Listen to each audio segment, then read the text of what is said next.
allow us to bring to the attention of our viewers that the much-awaited meeting between President Donald Trump and North Korean leader Kim Jong-un has taken place in Singapore. The two leaders were set to meet at a neutral point, and they chose Singapore. This despite the expression by North Korea over the US's commitment with regards to if it does give up its nuclear arsenal. So I think we have a picture of that, Mr. Director. It has been trending all morning. Yes, here we are. This is the delegation of the United States, President Donald Trump with the U.S. Secretary of State Mike Pompeo. And here's the second picture, President Trump with the North Korean leader Kim Jong-un. This is followed after the handshake. And afterwards, the two gentlemen here have proceeded to a meeting room with only the interpreters. And this handshake, just keep it here, Mr. Director. Just keep it here. Look at the handshake. Not diplomatic posture between the two gentlemen.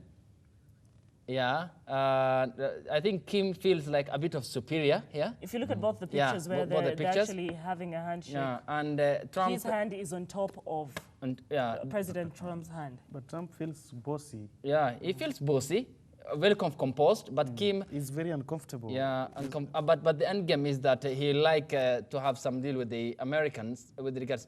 Okay, this is again the other point. This is look at the proximity. I think this is intimate. Intimate space in communication.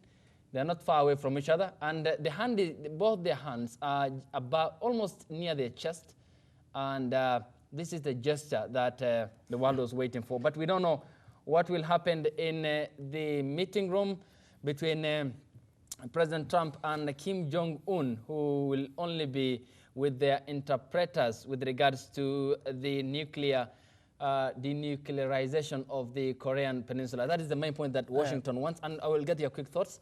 I think this is the last picture that we are having. Okay, there we go. Patrick, I'll come to you.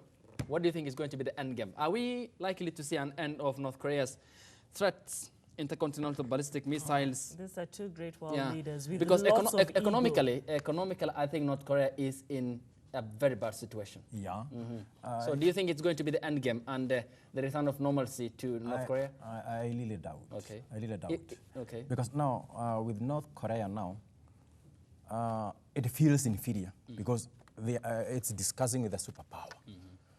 And the superpower now, the America, I don't think they can allow the world to come to an end. And at the same time, I don't think North Korea will bet too low to seem like it was, or they were defeated by the Americans. No, they're suffering. Yeah, they are. It's all about their ego, yeah, especially their leader. Yeah, exactly. So what I believe, there will be repercussions eventually that will not be very sweet to this world. Oyol, I'll come to you. There was a survey that was released on the South Korea part. And what my fellow panelists have stated is what they how do you call it? Is it establishment, or I mean the older generation feel they are very skeptical. That's what the survey was saying, that the older generation feels skeptical, though the young ones feel optimistic. That was a survey that I saw it today in France 24. But in what has happened in South Korea, in Singapore. In Singapore it's both. In my own view, South Korea has positioned itself to make sure that the opinion or perspective that it is always viewed as crazy is no longer there. Trump used to call it irrational, you know, all those names. But now they have been able to eliminate that part. That's surely South Korea, it's not crazy.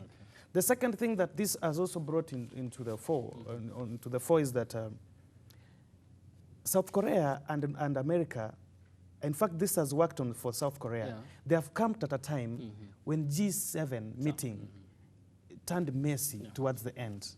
And America, Donald Trump began sending a lot of tweets here and there, castigating, demeaning all those leaders, European countries, and Canada. And now it has come for South Korea to actually have a lot of asks as regard to a lot of sacrifices or compromise that it has to make. Now South Korea can put a lot of demands on the table, because I know America would not allow this meeting also to collapse as G7 collapsed. Because that one would give an opinion that the problem here is Trump. Ile ilianguka, hii pia ianguke. Shida ni Trump. Trump will not allow that to happen. And therefore South Korea has a lot of asks as opposed to compromises. The last thing that this also gives me is that I think America is going to have, in this negotiation, America is going to have the South Korea kind of approach, diplomacy. South Korea approached North Korea with demands and they agreed that some of these demands can be postponed. They can be done in later, like denuclearization can be done later time. You know, that one also gives Kim a comfort that yes, is acceptable, he has a right to rule North Korea, and all those kind of things. And therefore, what happens today in these negotiations, America will come with that kind of diplomacy to give them, because denuclearizing North Korea is not easy. They have a lot of chemical, biological, missile, all those kind of things. It will take time, but it is a good sign moving forward that we are going to have something that will take us move forward. Okay. Yeah. All right. Thank you so much. Gentlemen, thank you, Oyola Kiesa, Patrick Wainaina, for taking us through 1.5 hours. The only China is the only one that is on a precarious situation. But the two countries are incompatible, comparing the economy and the military might. At the same Now, time, they realize they And need Russia one is also crumbling. And like today, the World Cup starts. You know, some of the things that people will not know, that Russia, when Putin got into power, there were around 10,700 hospitals that were approved for public use. As we speak right now, there are only 5,400. Even as he continues to hold the country to grips. To grip. Okay. It's collapsing. And despite sanctions from the US and the EU.